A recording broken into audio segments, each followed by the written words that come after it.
While the whole brain normally participates in communication, most of what we think of as language depends on the left side of our brains. The area for language on the left side is more densely wired and even structured differently than the same area on the right. In 1861, Paul Broca discovered the left hemisphere's role in language.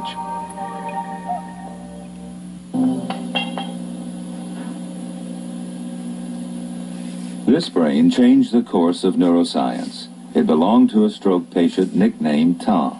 He was given that name because Ta was all he could say. After Ta died, Paul Broca examined his brain. Because Ta could not speak, Broca concluded the damaged part of the left hemisphere was responsible for language. It's now called Broca's area. Ta's brain was recently rediscovered in a Paris museum. Scientists x-rayed it with a CAT scan. The black area in the left hemisphere is where the damage occurred. Buenas tardes.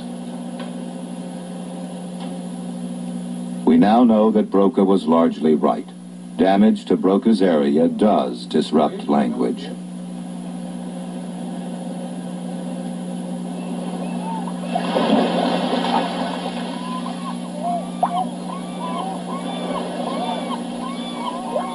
Until his stroke, Charles Landry had a thriving legal practice. At age 45, a blood clot cut off circulation to part of his brain and put an end to his professional career.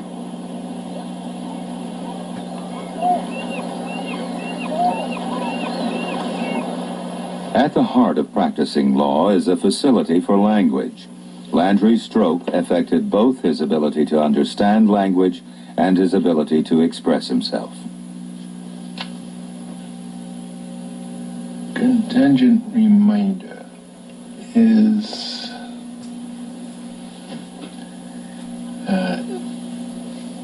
sell it, sign it, deliver it,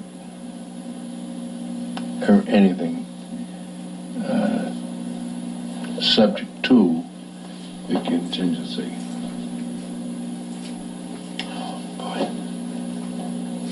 When we talk about language difficulties, we mean problems with either grammar or the choice of words. And if you were listening to him, someone might say, well, his grammar's all right, and even though he takes a long time to find the words, he tends to find them. His difficulties are really all mechanical ones. He's slow, he's got trouble getting going, but none of this is really language disturbance. Well, I think that problem gets resolved very quickly when we start to examine his understanding of language. Do you ever have any trouble with what I say? No. Understanding it? No. Well, suppose you wanted to communicate with a person who was in a distant city. What apparatus would you utilize? Telephone. Very good. All right. And I deliberately made that sort of a curious sentence just to show how well you did. All right. Now let me ask you, do dogs fly? No. No. And how about this? Do submarines usually fly? No. Mm-hmm. How about a Zeppelin? Can a Zeppelin fly? Yes. Okay. I couldn't make the question complicated enough in terms of the fanciness of the vocabulary to throw him off. He immediately understood. And yet, when I produced a sentence that most of us would have thought was about as easy an English phrase as you could create, he failed totally. You know what a leopard is? Yeah. You know what a lion is? Yes. Right. So the leopard was killed by the lion. Which animal died? I don't know. That's hard, is it?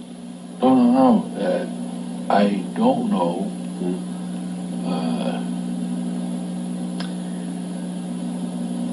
What animal died? I don't know. You don't know what animal died. Right. Obviously, that's got to be an error in understanding the grammar. Now, there's a very easy way to understand it, because if you think of those sentences with the grammatical words removed and try to figure out their meaning, you would have the same problem. Landry hears all the sounds of the grammatical words, but in his brain, the sentence is processed something like this. He understands only nouns and verbs.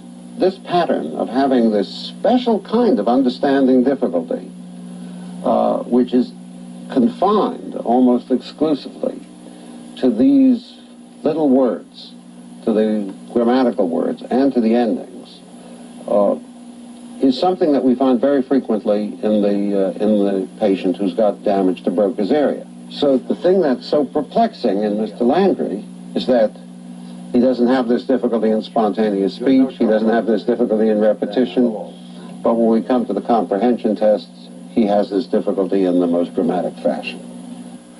Broca's discovery was important, but it wasn't long until other investigators discovered additional areas in the left hemisphere that contribute to language.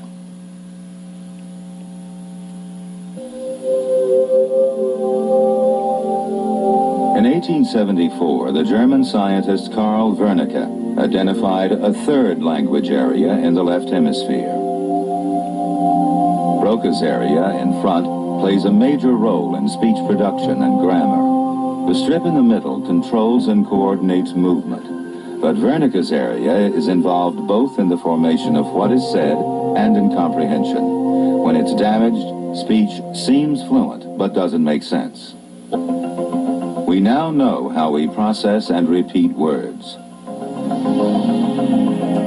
First, sound travels as nerve impulses to Wernicke's area, where it's analyzed, to Broca's area, where sounds are assembled into sequences, and finally to the motor cortex, which directs movement and sends signals to the speech muscles.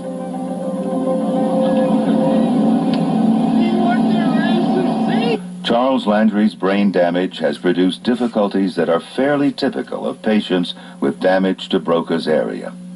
From patients like him, we have learned a great deal about how the left hemisphere decodes, processes, and produces language. Times I caught fish. Oh, boy.